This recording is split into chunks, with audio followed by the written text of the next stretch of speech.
Nama-nama Menteri Prabowo disebut akan diumumkan pada 20 Oktober malam dan dilantik pada keesokan harinya. Lalu sejauh mana finalisasi penyusunan Kabinet Prabowo mendatang, dan kita akan bahas bersama Agung Baskoro, Direktur Eksekutif Trias Politika Strategis. Mas Agung, selamat sore. Ini nama menteri diumumkan satu pekan lagi, tepat di hari pelantikan Presiden. Apakah ini artinya nama-nama yang dipilih Pak Prabowo saat ini sudah fix karena kabarnya akan tatap muka nih hari Minggu ini?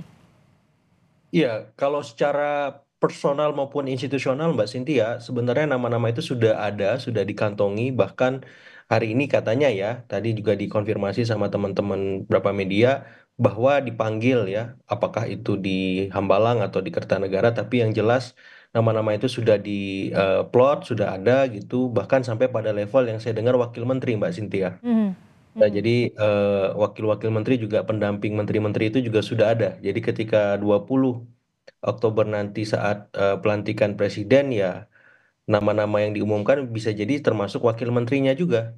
Seperti Oke. itu saja publik ya kalau memang memungkinkan awak media mengirimkan mobil-mobil satelitnya di sekitar tempat-tempat strategis itu ya Kertanegara, Mhm, Hambalang dan lain-lain itu akan sangat terbantu karena kita bisa sekalian menyeleksinya Mbak Cynthia mhm. seperti itu. Ini kan para calon menteri, calon pembantu Pak Prabowo ini kan melalui sejumlah proses. Finalisasinya adalah tatap muka. Berarti ini menjadi titik akhir untuk ditentukan menjadi menteri atau tidak. Lalu apakah nama-nama ini nantinya masih bisa akan berubah berjalannya waktu dalam waktu 5 hari ke depan?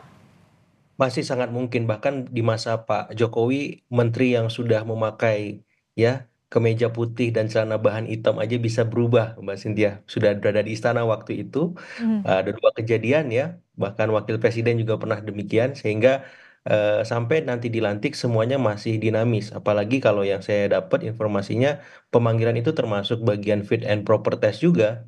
Ya, kemudian ada soal mungkin juga tes kesehatan walaupun tidak banyak pengaruhnya tapi wawancara ataupun sebagai bagian dari seleksi masih tetap akan dilakukan dan sampai pada tanggal dilantik itu menjadi bagian dari dinamika politik itu sendiri. Apakah nama-nama tersebut sudah sesuai dengan harapan elit, Mhm, kemudian baru sesuai apakah dengan harapan publik seperti itu. Karena mhm. ada banyak nanti ya ujian-ujian yang dihadapi para calon menteri ini bukan hanya di level Pak Prabowo-nya, tapi di level partai ataupun di level publik apakah lolos juga begitu, Mbak?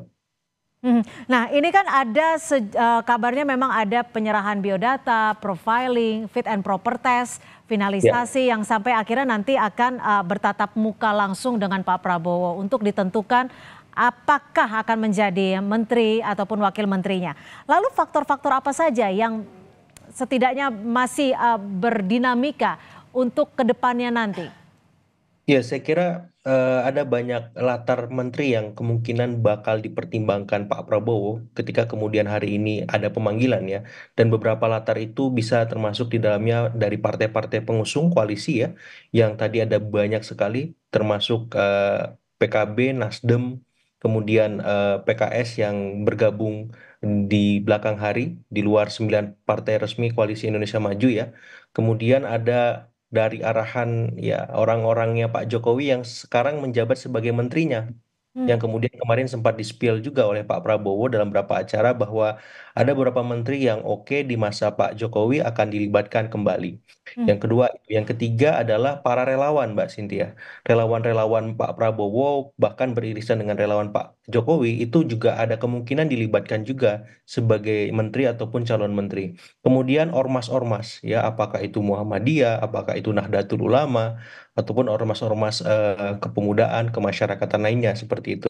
Yang hmm. berikutnya lagi yang jadi pertimbangan adalah para profesional yang sama sekali memang belum pernah terlibat sebagai menterinya Pak Jokowi atau memang pernah terlibat sebagai menteri di masa presiden sebelumnya seperti itu. Jadi arahan-arahan latar belakang itu yang saya kira sangat mungkin ya kemudian dipanggil, kemudian diseleksi dan berikutnya akan kita lihat nanti saat ya dipanggil Pak Prabowo ketika menjelang Hmm. mereka diumumkan seperti itu.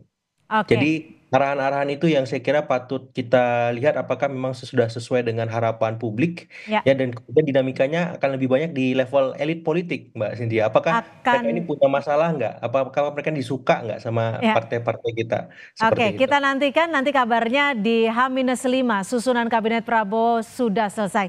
Terima kasih Mas Agung Baskoro, Direktur Eksekutif Trias Politika Strategis sudah berbagi perspektif di Kompas Petang sore hari ini. Sama-sama Mbak Cynthia, Selamat semua sore. sore.